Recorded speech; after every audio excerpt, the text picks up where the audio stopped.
Balance.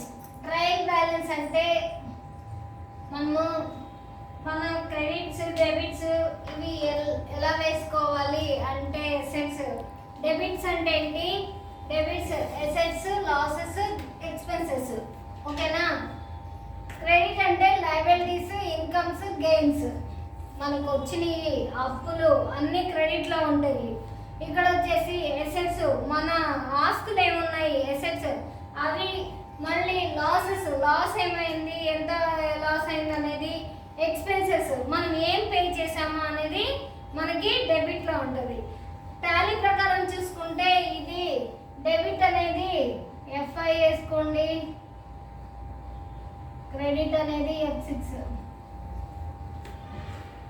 క్రెడిట్లో ఏం వేస్తాము? అన్ని పేమెంట్స్ మనకు వచ్చినవి అన్నీ వేసుకుంటాం క్రెడిట్లో. అదే డెబిట్లో అయితే మనం పే చేసినవి అన్నీ డెబిట్లో వేసుకుంటాం. ఓకే, ఇప్పుడు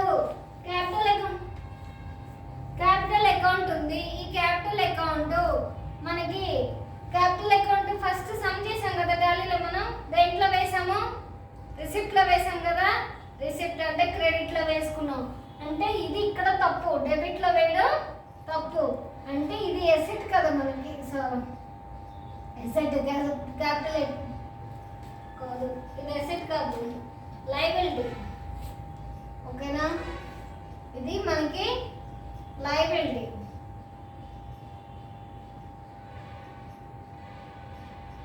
అండర్ గ్రూప్లో లయబిలిటీ వచ్చింది. అంటే డెబిట్లో కాదు, క్రెడిట్లో. క్రెడిట్లో ఎంత? 22,000. 22,000 వచ్చిందా? 22,000. స్టాక్ అనేది వచ్చేసి మన దగ్గరే ఉంటుంది కదా. ఈ స్టాక్ అనేది స్టాక్ మన దగ్గరే ఉందంటే మనకి ఎసెటే కదా. అది ఎసెట్ అన్నప్పుడు ఎసెట్ దేంట్లో వస్తుంది? డెబిట్లో వస్తుంది. ఇక్కడ కదా ఎసెట్స్ ఉంది, డెబిట్లో వస్తుంది. అంటే ఇది ఇక్కడ రాంగ్, ఇది ఇక్కడ రాదు, ఇది ఇక్కడ తప్పు. ఓకేనా? అంటే ఇది ఎసెట్, డెబిట్లో రాసుకోవాలి. 10,000 కదా స్టాక్ వచ్చి. నెక్స్ట్ డెబిటర్స్ ఎక్కడ ఉన్నారు? డెబిట్లోనే ఉంది కదా ఇది. అంటే ఇక్కడ కరెక్టే. ఓకేనా? డెబిట్లో ఇది కరెక్టే. ఇక్కడ ఏమీ అవసరం లేదు మనకి. అంటే ఇది మనకు వచ్చేసి డెబిటర్స్కి వచ్చేసి ఇదేంటి? ఎసెట్. మన దగ్గరే ఉంది కదా. అంటే ఇది ఎసెట్. అంటే దీన్ని ఇక్కడే వేసుకోవాలి 8,000. ఓకేనా? నెక్స్ట్ మిషనరీ అంటే మన ఎసెట్ కదా. మిషనరీ అంటే మన ఎసెట్ అయినప్పుడు ఎసెట్ ఎక్కడ వేసుకోవాలి? ఇక్కడ వేయాలి కదా. ఇక్కడ వేసాము అంటే ఇది తప్పు కదా.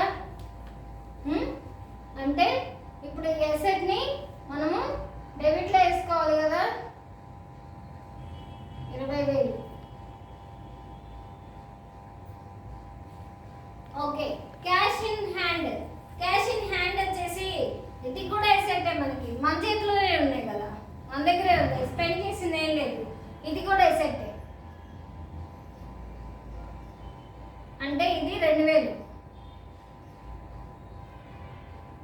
Okay, next bank over draft అంటే మనం అప్పు తీసుకున్నట్టు మన అకౌంట్లో అమౌంట్ లేనప్పుడు, సఫిషియెంట్ అమౌంట్ లేనప్పుడు బ్యాంక్ వాళ్ళు ఓవర్ డ్రాఫ్ట్ ఇస్తారు. ఆ ఓవర్ డ్రాఫ్ట్ అంటే మనకి లయబిలిటీ అవుద్ది. లయబిలిటీ అంటే క్రెడిట్లో వేసుకుంటాం.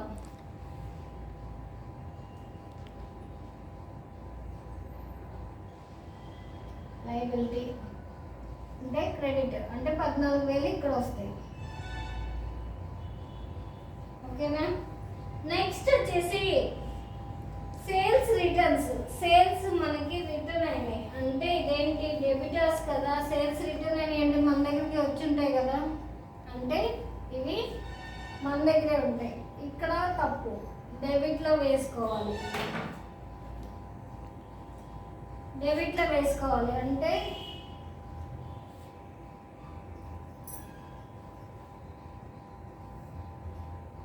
డెబిట్లో ఉంటే ఇక్కడే కదా వేయాల్సింది. 8,000. ఓకేనా. నెక్స్ట్ వచ్చేసి మనకి పర్చేజ్ రిటర్న్స్. పర్చేజ్ రిటర్న్స్ మనం పర్చేస్ చేసినవి ఇచ్చేసాము, రిటర్న్ చేసామంటే వాళ్ళకి ఇచ్చేసాం కదా, వాళ్ళకి ఇచ్చేస్తే మనకి అమౌంట్ క్రెడిట్ అవ్వాలి. అంటే క్రెడిటర్స్ ఇది ఇక్కడ తప్పు, అంటే ఇక్కడ క్రెడిటర్స్ వచ్చేసి ఇక్కడ కాదు, ఇక్కడ 4000 అవునా. నెక్స్ట్ మిస్లీనియస్ ఎక్స్పెన్సెస్ అంటే ఇవి డెబిట్ లో వేసే ఎక్స్పెన్సెస్ ఎక్కడ వచ్చినాయి, ఇక్కడ ఎక్స్పెన్సెస్ ఉన్నాయి కదా, డెబిట్ సైడే కదా. అంటే మనం ఇప్పుడు దీన్ని డెబిట్ సైడ్ ఉందంటే ఇది ఇక్కడ కరెక్టే కదా, డెబిట్ సైడ్ వేసుకుందాం 12,000.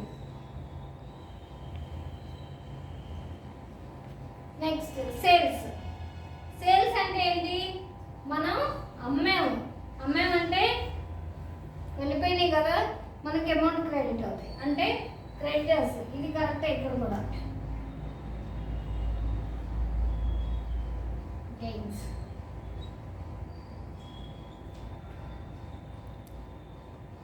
ఓకేనా. నెక్స్ట్ పర్చేజెస్, కొన్నాము అంటే ఎక్స్పెండ్ చేసాం అనమాట, ఎక్స్పెండ్ చేసాము.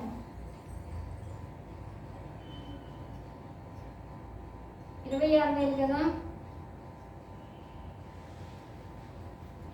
నెక్స్ట్ వేజెస్ అనేవి మనము పే చేస్తున్నాం. అంటే మనకి కూలీ వాళ్ళు పని చేసినప్పుడు వాళ్ళకి డబ్బులు పే చేస్తాం కదా, పే చేస్తున్నాం అంటే ఎక్స్పెన్సెస్ కదా. ఎక్స్పెన్సెస్ అంటే డెబిట్ సైడే వస్తాయి, ఇవి కూడా ఎక్స్పెన్సెస్. ఎంత 10,000,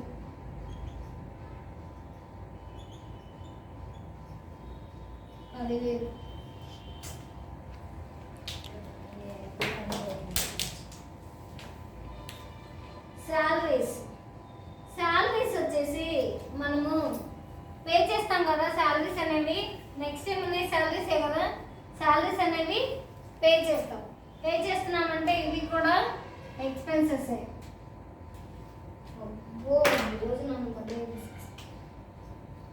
ఎక్స్పెన్సెస్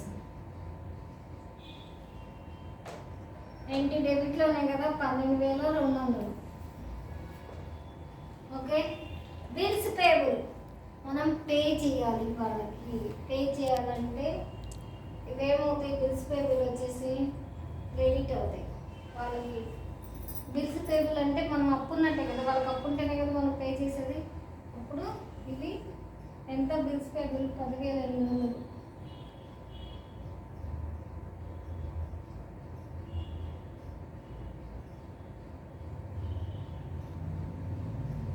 వాళ్ళకి అప్పు ఉన్నట్టు. అవుట్ స్టాండింగ్ శాలరీస్ వచ్చి కూడా మనము పే చేయాలి. ఈ అవుట్ స్టాండింగ్ శాలరీస్ కూడా మనం అప్పే వాళ్ళకి ఇచ్చేయాలి కదా, వాళ్ళకి ఇచ్చేయాలంటే మనం అప్పున్నట్టే కదా, మన అప్పు మనం వాళ్ళకి తీర్చాలి కదా. క్రెడిట్ సైడ్ కూడా అంటే లయబిలిటీ కింద వస్తుంది.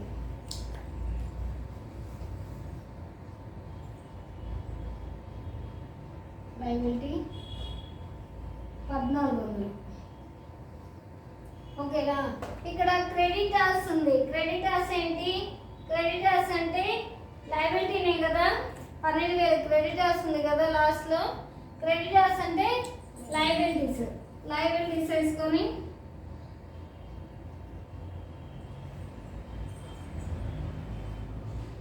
ఎంత 12,000 కదా. అయిపోయింది ఈ షీట్ అంతా. తప్పు ఎక్కడుంది, కరెక్ట్ ఎక్కడుంది అనేసి రాసుకున్నాము. దేని కింద ఏమొస్తాయి అని రాశాను కదా. రాసిన తర్వాత ఇవన్నీ సమ్ చేయండి. సమ్ చేస్తే వీటికి టోటల్ అమౌంట్ ఎంత వస్తుంది, 1,08,200.